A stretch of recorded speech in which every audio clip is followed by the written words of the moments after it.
Jadi kami tidak mau negara ini melindungi Aguan, melindungi Antoni Salim, melindungi proyek Pantai Indah Kapuk, dan ya menjadikan Arsin kambing hitam tumbal untuk kasus pagar laut dan juga sertifikat laut, seolah-olah kasus ini sudah ditegakkan hukumnya, seolah-olah negara sudah hadir melindungi rakyatnya, seolah-olah kasus pagar laut dan sertifikat laut selesai. Sudah memeriksa 34 saksi di kasus tipikor, dugaan tipikor kasus pagar laut.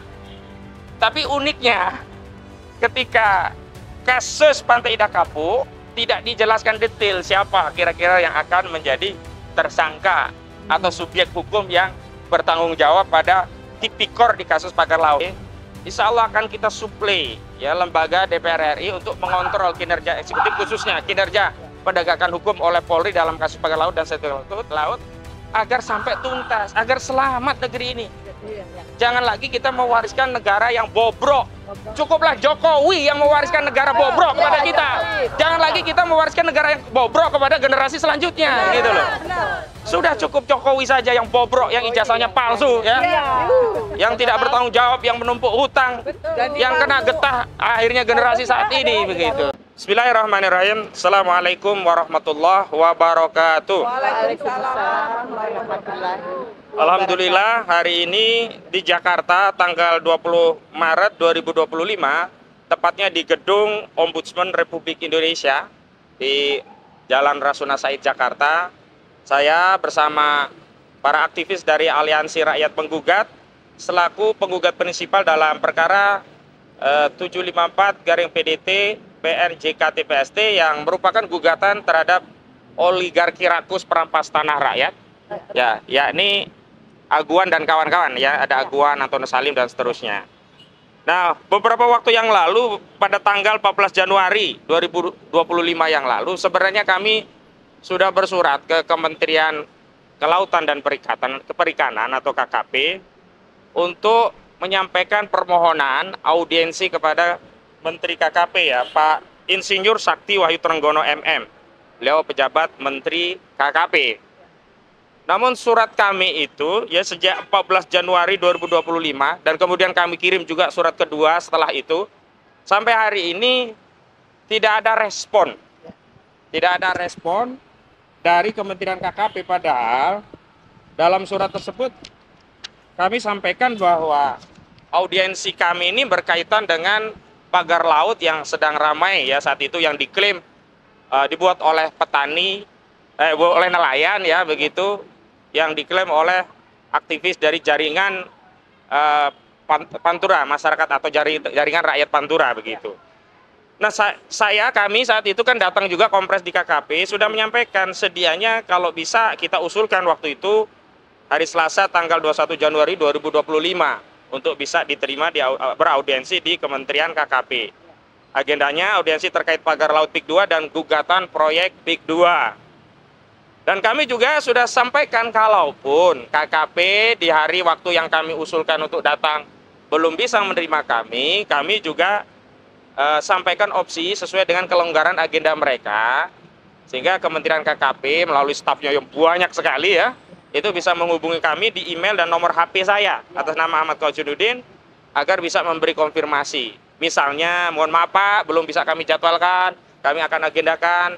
Informasi Pak Menteri sedang sibuk, nanti kami jadwalkan kalau sudah ada jadwal, atau bahkan kami jadwalkan Pak 2 minggu lagi ya tanggalnya sekian. Nah, ini adalah bagian dari etika dan kewajiban lembaga layanan publik. Ya, Kementerian KKP itu bekerja dibayar dari gaji dari pajak rakyat, sehingga harus memberikan pelayanan publik yang maksimal. Kalaupun ada uzur, ya misalkan ada hambatan, ada agenda, juga harus memberitahu sebagai bentuk ya profesionalisme pelayanan publik terhadap masyarakat yang butuh layanan publik. Apalagi sebenarnya kita saat itu datang ke KP ingin membantu KKP untuk menemukan atau memberitahu siapa sih aktor di balik pagar laut. Saat itu kami ya ingin sampaikan pelakunya itu bukan nelayan. Bahkan sampai hari ini kami tegaskan pelakunya bukan juga hanya Kades Kohot Arsin dan Tarsin. Tapi ada sejumlah nama yang sudah kami sampaikan ke media, yakni ada Mandor Mehmet, ada Ali Hanafi Lijaya, ya, ada Engcun atau Gojali. Nah, juga yang menerima manfaat adalah korporasi yang mengelola proyek Pantai Indah Kapuk 2 yakni Agung Sedayu Group. Nah, ini kan pingin ya kami sampaikan secara resmi melalui lembaga. Seperti kami menyampaikan resmi waktu di Komisi 2 DPR RI beberapa waktu lalu. Nah, karena KKP tidak merespon, ini kan kita punya tanggung jawab nih, untuk memperbaiki kinerja KKP. Kok bisa begini gitu? Lembaga yang dibiayai oleh pajak rakyat yang harusnya punya kewajiban melayani publik, diberi surat permohonan audiensi untuk ketemu, kok tidak ada respon sama sekali. Padahal surat kita resmi, kita kirim langsung, bahkan kalau butuh konfirmasi kita kasih nomor WA, nomor HP, email pun kami siapkan. Nah, karena layanan dari KKP yang tidak profesional tersebut dan kami menduga justru ada maladministrasi dalam konteks pelayanan publik, maka kami hari ini datang ke Ombudsman Republik Indonesia. Karena salah satu tugas, fungsi, dan kewenangan Ombudsman itu untuk menerima aduan atau laporan dari masyarakat berkaitan adanya dugaan maladministrasi layanan publik, termasuk untuk melakukan kontrol terhadap pelayanan publik yang menjadi tugas dan kewajiban sekaligus tanggung jawab Badan Layanan Publik ya, dalam hal ini Kementerian KKP dan yang lainnya. Nah, hari ini kami sudah kirim surat dan kami lampirkan juga surat yang sudah kami kirim ke KKP. Harapannya KKP ini menterinya bisa dipanggil untuk menjelaskan apa soal kok surat dari masyarakat diajukan. Itu dari sisi administrasi. Yang kedua, kami ingin bicara substansi bahwa sejatinya kami terus mengadvokasi kasus ini bukan hanya di pengadilan ya ibu-ibu sekalian. Di pengadilan kita gugat perjuangan secara litigasi, di luar pengadilan kita juga melakukan perjuangan non-litigasi. Non-litigasi politik, kami datang ke Komisi 2 DPR RI, dan kami sekarang pun sudah mengirim surat ke Komisi 3 DPR RI yang berkaitan dengan penegakan hukum. Mitra mereka diantaranya Kapolri, Kejaksaan, dan seterusnya. Harapannya apa? Agar masalah-masalah hukum di pelaksanaan proyek Pantai Indah Kapuk ini bisa dituntaskan. Kenapa? Nah, ada beberapa hal yang ingin saya sampaikan.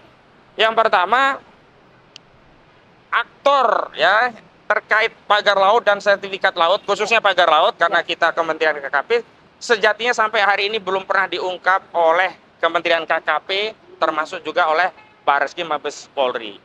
Kenapa? Karena pelakunya bukan hanya Kades Kohot Arsin. Memang dia termasuk terlibat dalam kasus pagar laut dan sertifikat laut, tapi tidak hanya dia. Jadi kami tidak mau negara ini melindungi Aguan, melindungi Antoni Salim, melindungi proyek Pantai Indah Kapuk, dan ya menjadikan Arsin kambing hitam tumbal untuk kasus pagar laut dan juga sertifikat laut, seolah-olah kasus ini sudah ditegakkan hukumnya, seolah-olah negara sudah hadir melindungi rakyatnya, seolah-olah kasus pagar laut dan sertifikat laut selesai. Kami tidak mau begitu. Karena faktanya bukan dia saja pelakunya. Dan kami juga ingin tegaskan dalam kesempatan kali ini secara substansinya, bahwa motifnya nggak terbaca kalau itu yang melakukan adalah Arsin. Untuk apa kepala desa bikin pagar laut segitu panjang? Tapi dari kajian lapangan, mitigasi lapangan yang kami lakukan, kami datang ke Kronjo ya Bu ya, kita datang ke Tanara, datang Tanjung Pasir, Paku Haji, datang ke Mauk, datang ke beberapa desa lainnya, termasuk ke Pulau Cangkir, itu Kronjo maksudnya. Ya, kita menemukan motif bahwa pagar laut itu adalah sarana untuk mengokupasi wilayah laut kita dengan menerbitkan sertifikat di atas laut, yang tujuannya kelak sertifikat ini akan dijadikan sarana untuk mengajukan hak reklamasi atau rekonstruksi berdasarkan pasal 66 PP 18 2021. Jadi laut kita itu dijual untuk bikin industri properti dengan modus reklamasi. Nah, kalau motifnya reklamasi, siapa yang punya kepentingan reklamasi? Agung Sedayu Group. Perusahaan yang mengelola proyek Pantai Indah Kapuk. Siapa pemilik proyek Pantai Indah Kapuk? Di gugatan juga sudah kami sebutkan. Pemilik proyek Pantai Indah Kapuk itu ada dua entitas bisnis. Yang pertama Agung Sedayu Group punya Aguan atau Sugianto Kusuma. Yang kedua Grup Salim punya Antoni Salim. Nyambung kalau yang disidik itu perkara pagar laut dan sertifikat laut itu adalah Agung Sedayu Group, nanti ngerembet ke Aguan, ngerembet ke Antoni Salim. Jadi Arsin itu di luar dari itu ya? Ya, Arsin memang pelaku bagian, tapi kecil gitu. Ibarat mobil ya, Arsin itu cuman pentilnya saja atau bannya saja. Jadi kendaraan utama motor penggeraknya itu adalah Agung Sedayu Group gitu loh. Ini ya. Yang kedua, kami mendengar Barreskrim ternyata turun tangan untuk tidak pidana korupsinya. Waduh. Sebelumnya Kejaksaan Agung ya tidak lagi menangani kasus tipikornya tidak pidana korupsi dengan dalih sedang ditangani oleh Barreskrim. Padahal Barreskrim saat itu belum menyidik perkara tindak pidana korupsinya, hanya tindak pidana umum pasalnya 263 tentang pemalsuan dokumen dan 266 tentang memasukkan keterangan palsu ke dalam akta otentik. Belum ada tipikornya itu waktu itu. Tiba-tiba hari ini saya mendengar, nggak tahu apakah karena diprotes seluruh rakyat, akhirnya Barreskrim bekerja ya. Jadi Kakortas Tipikor Barreskrim Mabes Polri, Irjen Pol Wahyono, siapa namanya? Wahyono begitu ya. Itu mengatakan sudah memeriksa 34 saksi di kasus tipikor, dugaan tipikor kasus pagar laut. Tapi uniknya, ketika kasus Pantai Indah Kapuk, tidak dijelaskan detail siapa kira-kira yang akan menjadi tersangka atau subjek hukum yang bertanggung jawab pada tipikor di kasus pagar laut. Tapi anehnya langsung meloncat ke Bekasi dan Deli Serdang katanya. Kalau yang di Bekasi dan Deli Serdang sudah akan ada peningkatan ke subjek hukum yang diduga sebagai pelaku. Pertanyaan kita, apa takut kalau menangani kasus yang berkaitan dengan aguan? Apa beraninya hanya yang di kasus Bekasi, yang Deli Serdang, ya, yang pemainnya kecil-kecilan gitu. Dan sampai hari ini sebenarnya kita aneh gitu loh. Pagar laut segitu panjang kok sampai hari ini tidak ditemukan siapa yang magerin. Emangnya tuyul. Kan kalau arsin kan hanya dikaitkan tanggung jawab untuk bayar 48 miliar sebagai denda atas adanya pagar laut. Tapi pelakunya kan sampai sekarang nggak diketahui. Nah, yang Bekasi justru korporasi yang masang pagar laut udah diketahui. Bahkan dihukum untuk mencabut sendiri. Lah kita yang di Tangerang kok harus TNI? Kasihan TNI kita. Harusnya TNI berjuang membela negara, berperang di medan musuh, melawan para musuh yang bawa kekuatan penuh. Nah, ini TNI kita berperang melawan pagar bambu. Ya kasihan, ada yang kena racun, ada yang kena kail, mungkin ada yang masuk angin itu macam-macam gitu ya. Nah, jadi setiap update yang dikeluarkan oleh pemerintah, baik melalui pejabat Kementerian KKP, termasuk Kementerian ATR Nusron Wahid yang belakangan kita ketahui berbohong soal orang yang disanksi secara tegas dan diturunkan dari jabatannya, ternyata udah pensiun. Ya, termasuk apa yang diupdate oleh Barreskrim Mabes Polri. Kenapa? Seolah-olah ini adalah rangkaian sinetron tambahan untuk melengkapi sinetron sebelumnya. Yang diharapkan dengan tayangan sinetron itu rakyat percaya, oh kasusnya begitu selesai. Ya, kami katakan sebelum kebenaran material terungkap, sebagaimana temuan fakta lapangan yang kami lakukan mitigasi langsung, maka kasus ini tidak akan bisa dianggap selesai, tidak akan bisa dianggap tuntas, kecuali penyidik kita, aparat kita jujur. Ya. Kalau melakukan penyelidikan, kasus itu dibangun berdasarkan fakta, ngikuti fakta, bukan berdasarkan rencana. Kalau rencananya apa, fakta yang tidak sesuai rencana tidak akan diperiksa, dibuang, karena sudah ada rencana. Jadi penegakan hukum itu berangkat dari fakta, data, jangan dengan rencana yang sudah ditetapkan. Misalkan rencananya menyelamatkan aguan, walaupun banyak fakta yang terkait dengan aguan akan dikesampingkan, tidak akan diperiksa karena udah ada rencana menyelamatkan aguan, udah ada rencana ditumbalkan arsin misalnya. Kan kita membacakan berdasarkan fakta yang ada hari ini begitu. Nah, karena itu kita harap ini negara bukan hanya milik pejabat hari ini negara milik seluruh rakyat. Seluruh rakyat melihat perkara ini, bukan hanya rakyat Banten, seluruh rakyat Indonesia yang kritis terhadap kasus ini. Bukan aliansi rakyat menggugat atau kami penggugat, bukan. Seluruh rakyat itu ikut memverifikasi setiap statement pejabat di layar kaca. Oh, rakyat menandai ya pejabat ini nggak serius, ini pejabat ini bohong, pejabat ini nggak sesuai. Apalagi orang-orang yang ada di Banten yang tahu faktanya. Mereka kalau ditanya langsung, pagar laut itu punya siapa? Oh, Agung Sedayu, langsung begitu. Langsung itu. Karena tahu dan dulu memang seperti itu. Baru dijauhkan dari Agung Sedayu setelah ada proses hukum. Seolah-olah bukan tanggung jawab Agung Sedayu. Nah, selanjutnya bahwa kami menghimbau kepada Komisi 3 DPR RI yang telah menerima surat permohonan audiensi kami, tolonglah ya, tolong agendakan kita untuk RDP. Insya Allah akan kita suplai ya lembaga DPR RI untuk mengontrol kinerja eksekutif, khususnya kinerja penegakan hukum oleh Polri dalam kasus pagar laut dan setelah laut, agar sampai tuntas, agar selamat negeri ini. Jangan lagi kita mewariskan negara yang bobrok. Cukuplah Jokowi yang mewariskan negara bobrok kepada kita. Jangan lagi kita mewariskan negara yang bobrok kepada generasi selanjutnya, gitu loh. Sudah cukup Jokowi saja yang bobrok, yang ijazahnya palsu, ya. Yang tidak bertanggung jawab, yang menumpuk hutang, yang kena getah akhirnya generasi saat ini, begitu. Baik, itu pengantar dari saya. Selanjutnya ada dari Bu Menu Wulandari selaku Ketua Aliansi Rakyat Menggugat, juga kawan-kawan lainnya dari ARM. Kami persilakan untuk menyampaikan pandangannya. Kepada Bu Menu, silakan. Assalamualaikum warahmatullahi wabarakatuh. Seperti yang sudah dijelaskan oleh kita punya advokat Pak Kosin, yaitu Ombudsman ini adalah lanjutan dari rangkaian kita pada saat kita kemarin ke KKP. Karena ke KKP juga kita sudah melayangkan lagi surat dan belum juga ada jawaban, kita ke Ombudsman ini. Dengan begini, kita dengan harapan kita ini sebetulnya rakyat ini pemilik negara kita, pemilik dari negeri kita ini loh.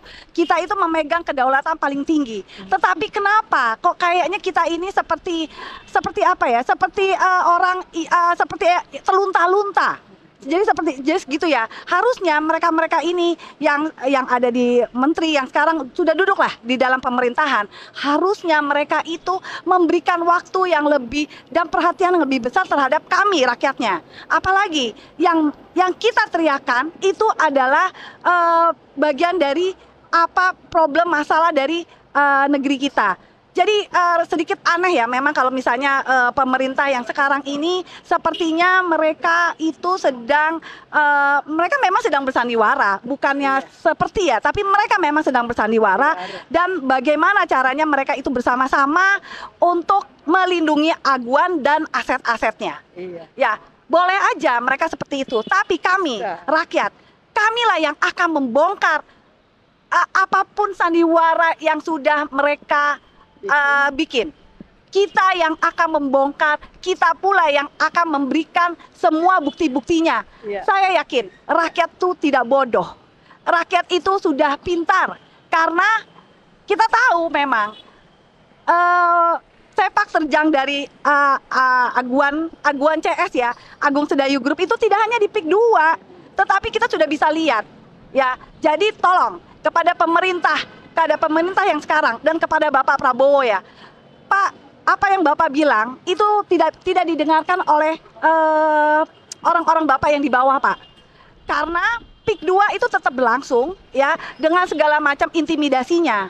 Dan juga harusnya pada saat Bapak itu sudah memberikan satu komando, harusnya kami ini lebih mudah untuk bertemu dengan menteri yang ada di KKP atau dimanapun ya, untuk mengadu. Karena apa? Karena yang kami sekarang lakukan itu adalah untuk mensupport apa yang sudah menjadi keputusannya Bapak Presiden.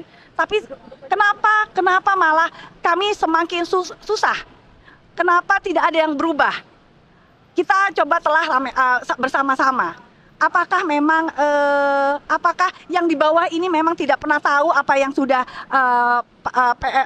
Pak Presiden itu sudah putuskan, atau memang mereka lebih memilih untuk membela aguan daripada membela rakyatnya sendiri? Ingat apa yang dilakukan oleh pemerintah yang sekarang itu, dan juga ingat ya apa yang telah saya ingatkan lagi, apa yang kita rasakan sekarang ini adalah efek dari Jokowi selama 10 tahun. Jadi kami tetap musuh kami adalah Jokowi, karena kami percaya Jokowi itu telah memporak-porandakan negeri ini dengan segala macam ketidakbecusannya ya, dan akhirnya terbukti kitalah yang merasa tertekan dan anak cucu kita yang akan menjadi korban. Kami di sini sebagai Aliansi Rakyat Menggugat dan juga sebagai Ibu Pertiwi yang melawan, kami tidak akan pernah berhenti. Kami akan terus melawan, dan kami akan membongkar apapun itu skenario yang sedang dirancang oleh para pemerintah. Itu aja dari saya, dan mungkin nanti ada teman saya yang akan melanjutkan. Terima kasih. Wassalamualaikum warahmatullahi wabarakatuh. Waalaikumsalam warahmatullahi wabarakatuh. Ibu Susi. Pokoknya nanti siapa yang Assalamualaikum warahmatullahi wabarakatuh. Waalaikumsalam. Bismillahirrahmanirrahim. Selamat siang Bapak-bapak, Ibu-ibu sekalian. Satu perasaan dari rakyat Indonesia. Indonesia itu kan daerah kelautan, dari Sabang sampai Merauke dikelilingi oleh laut, dan nenek moyang kita adalah orang pelaut. Alangkah anehnya laut kalau laut kita dipagar untuk seorang Cina rakus aguan, Pak. Aneh-aneh, bin ajaib. Dan pemerintah umpamanya membela seorang rakus hanya untuk membiarkan kedaulatan terjual, itu sangat menyakitkan hati rakyat. Bisa dibilang berkhianat ya, pengkhianat. Mengkhianati bangsa ini secara tidak langsung. Ya. Pak Prabowo, 2 kali kami mak-mak militan ini memilih Bapak. 2 kali kami memilih Bapak karena kami anggap Bapak adalah seorang jenderal. Bapak hebat. Mungkin di pundak Bapak kami berharap Indonesia akan lebih maju. Tapi sampai saat ini banyak yang kecewa, Pak. Karena apa? Pagar laut yang sepanjang itu masih berdiri kokoh, dan malah saya dengar ada yang sudah dicor. Jadi sebenarnya kemarin tentara bersusah payah dengan dana negara mencabut bambu yang ada sepanjang puluhan kilometer. Tiba-tiba berdiri lagi. Itu berarti Cina rakus mempermainkan perasaan rakyat, Pak, mempermainkan negara. Jangan biarkan, Pak, Cina rakus itu berdiri tegak dengan naga-naganya, dengan segala kehebatannya, menyuap kiri kanan, menyuap pejabat, menyuap semua orang, menzolimi rakyat, menindas rakyat. Mereka anggap dia gajah. Tahu nggak kalau gajah dimasukin semut satu di kupingnya akan mati dia kalau semut itu membusuk di otaknya. Ingat, gajah itu nggak selamanya berdiri tegak, nggak selamanya hebat. Jadi ingat kau Aguan, ingat kau Antoni Salim, dan ingat juga Pak Jokowi, 10 tahun Bapak berkolaborasi dengan para perampas penjara tanah rakyat. Banten, bayangkan seluruh pantai Banten mereka kuasai, seluruh pantai Indonesia mereka kuasai. Bukan di Banten saja, Pak, seluruh Indonesia mereka kuasai. Dengan program obor sebelumnya. Obor itu adalah program kejahatan, One Belt, One Road. Jangan pura-pura diam, saudara-saudaraku, para pejabat, para pemangku jabat, para menteri, jangan pura-pura diam. Terutama menteri ATR BPN. Kau diam, kau pura-pura diam, tanah kau berikan kepada Cina rakus, kepada oligarki rakus, kau hianati rakyat. Azab yang akan kau terima nanti. Ingat, azab, doa orang terzolimi itu makbul. Kami tidak mendoakan, Pak. Tapi kalau kenyataannya seperti ini, pasti orang-orang yang terzolimi doanya diijabah oleh Allah Subhanahu wa Ta'ala. Kami yakin itu adalah ketentuan Allah, kun fayakun. 1 jengkal pun tanah yang bukan miliknya diambil, itu dimasukkan ke dalam perut bumi, Pak. Dihantam oleh perut bumi. Jadi ingat, mungkin kalau yang agamanya di luar Islam seperti itu juga sama, tapi kami minta tolong kepada Pak Presiden sekali lagi. Bapak, tolong lihat rakyat Banten yang menderita, tolong lihat rakyat Rempang, rakyat Wadas, rakyat Surabaya dengan waterfrontnya, Morowali, semua dirampas mereka, Pak. Mereka merampas uang kita, dan uangnya itu mereka menyogok pejabat-pejabat dengan uang rampasan itu. Jadi sebenarnya bukan uang dia, Pak. Jangan biarkan mereka menjarah negeri ini dan mengambil negeri ini. Tanah air ini didirikan oleh para pejuang yang dengan susah payah, dengan darah, dengan tangis, dengan segala keringat untuk bangsa dan Ibu Pertiwi. Tetapi jangan bela hanya seorang oligarki atau 2 orang oligarki hanya untuk kepentingan sekelompok. Tangkap dan adili para bandit-bandit, Pak. masukkan ke Nusa Kambangan atau ke pulau terpencil yang tidak bisa dilewati oleh manusia. Biar dimakan ikan hiu, biar dimakan oleh binatang buas laut. Karena mereka telah menjarah dan menjahati negeri ini. Kami adalah Garuda, bukan naga. Ingat Pak Prabowo, lambang Indonesia itu Garuda, bukan naga. Jadi jangan biarkan PIK 2 itu merajalela di negeri ini. Tidak ada negara dalam negara. Itu aja Pak, tolong Pak perhatikan sekali lagi. Saya berteriak di sini hanya seorang ibu yang ingin anak cucu bangsa Indonesia tidak sengsara di kemudian hari. Tidak akan menderita di kemudian hari, tidak akan dijajah oleh Cina-Cina rakus. Sekali lagi Pak Prabowo, tolong Pak Prabowo yang terhormat, Bapak seorang jenderal, Bapak seorang presiden, kuasa ada di tangan Bapak. Jangan biarkan rakyat ini menderita Pak. Tolong Pak, di bulan Ramadan ini Pak, tolong Pak. Sekali lagi kami minta tolong, bahagiakan rakyat Indonesia Pak, sesuai dengan janji Bapak, sesuai dengan keinginan Bapak. Kami yakin Bapak pasti ada di hati rakyat. Kami berada di belakang Bapak. Kalau Bapak bela rakyat, tapi kalau Bapak tidak bela rakyat, Bapak sendiri yang akan menanggung akibatnya. Sekali lagi mohon maaf, lahir batin. Assalamualaikum warahmatullahi wabarakatuh. Esa. Saya berharap di sini ya. Assalamualaikum warahmatullahi wabarakatuh. Saya berharap di sini ya, kita hadir di sini di kantor Ambidesmen itu demi perjuangan juga. Saya berharap kepada Pak Prabowo, tolong deh, jangan anak tirikan masyarakat Banten yang lagi berjuang. Tolong Pak, mereka itu juga rakyatmu. Mereka juga semua itu adalah berjuang demi rakyatnya. Jangan Bapak tidak hiraukan mereka. Tolonglah Pak. Kita pun berdiri di sini itu demi anak cucu kita. Jangan sampai kita terjajah di negeri sendiri. Dan kita pun Pak, anak-anak kita pun yang ada, yang kita perjuangkan, juga anak-anak Bapak juga. Tolonglah Pak, jangan biarkan rakyat berjuang sendiri. Jangan biarkan kita terlunta-lunta. Masalah ini belum selesai. Pagar pun belum dicabut Pak. Gimana kinerja Bapak? Tolonglah Pak. Kalau emang Bapak tegas demi rakyat Banten, tolong cabut dan penjarakan Aguan Pak. Ini harapan kami. Penjarakan dan seret Jokowi dan Aguan. Tolong Pak, kita berdiri ini di sini demi menjaga NKRI, demi rakyat-rakyat yang terjolimin tanahnya Pak. Tolonglah Pak, harapan kami emak-emak ini supaya Bapak tegas terhadap para pengkhianat Pak. Tolong Pak, tolong kami Pak. Kita tidak bisa berkata-kata kalau Bapak tidak langsung eksekusi Pak mereka yang jahat terhadap rakyatmu Pak. Tolonglah Pak, kami di sini berharap kepada Bapak. Terima kasih Pak, inilah harapan kami Pak.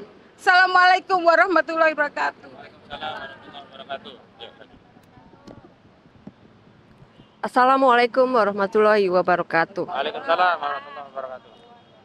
Kami sebagai rakyat Indonesia yang sedang tidak baik-baik saja merasa bahwa apa yang Pak Prabowo sudah katakan belum ada belum ada reaksi atau belum ada realisasi. Ya, betul. Kami sama teman-teman kami di sini itu adalah pendukung Bapak di tahun 2019 dan kami pun di tahun ini berharap banyak dengan Bapak. Bapak akan membela suara rakyat, Bapak akan membela suara kami, Bapak akan menomorsatukan kami sebagai rakyat, bukan mereka oligarki yang sudah merampas tanah-tanah kami di semua pesisir pantai. Kami sangat sedih Pak, janji Bapak belum terrealisasi dengan pagar yang katanya mau dicabut, itu hanya omon-omon. Pagar yang katanya ketika kami berteriak, Bapak hari itu langsung besoknya mengadakan pencabutan oleh TNI. Tapi setelah kami semua tidak ada di sana, tidak fokus di sana, Bapak berhentikan juga. Dan sedihnya pagar-pagar itu masih tetap berdiri dan sepertinya pembangunannya terus. Betul. Jadi maksudnya kami sebagai rakyat itu mau diapain sama Bapak gitu. Bapak jangan mempermainkan perasaan kami. Kami adalah penduduk asli Indonesia, tapi Bapak lebih membela orang-orang yang tidak punya rasa nasionalis. Mereka memang akan berniat jahat untuk merampas negara kami. Bapak jangan fasilitasi mereka.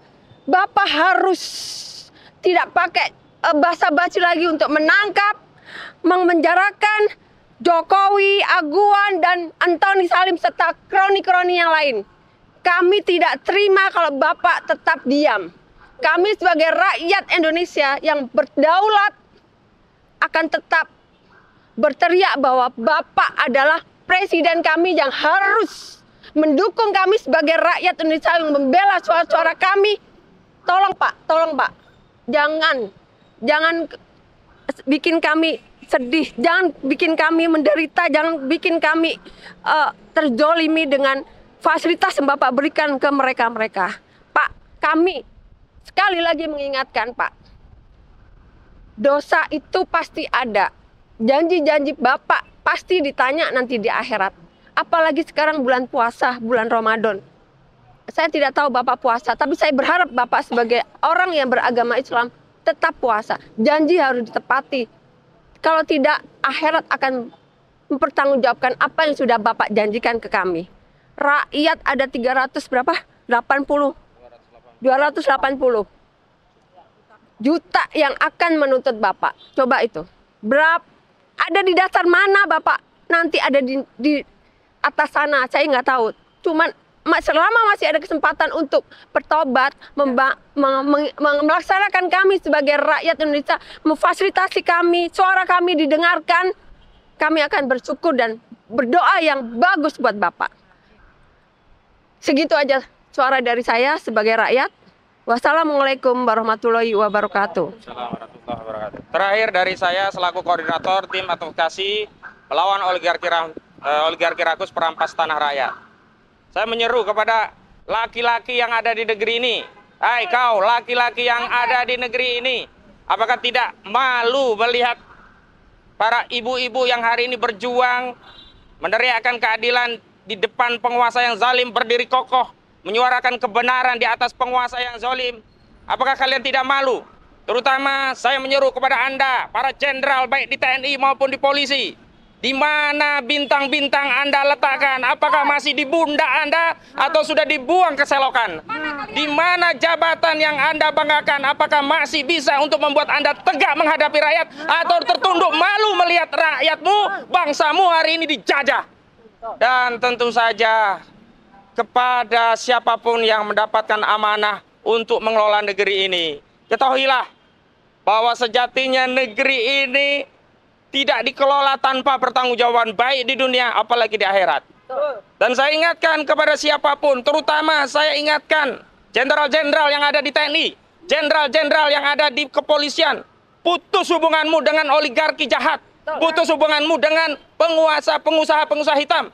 Tidak perlu mencari bintang dengan merendahkan diri minta bantuan oligarki. Putus hubunganmu dengan Antoni Salim, putus hubunganmu dengan Aguan, putus hubunganmu dengan Joko Widodo, putus hubunganmu dengan oligarki lainnya, Tommy Winata dan yang lainnya.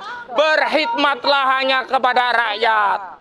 Bekerjalah hanya untuk kedaulatan negara. Bekerjalah atas amanah yang diberikan kepada saudara. Karena sungguh kebanggaan seorang jenderal, kebanggaan seorang tentara, kebanggaan seorang polisi manakala dia berdiri tegak bersama rakyat melawan kezaliman. Takbir! Assalamualaikum warahmatullahi wabarakatuh.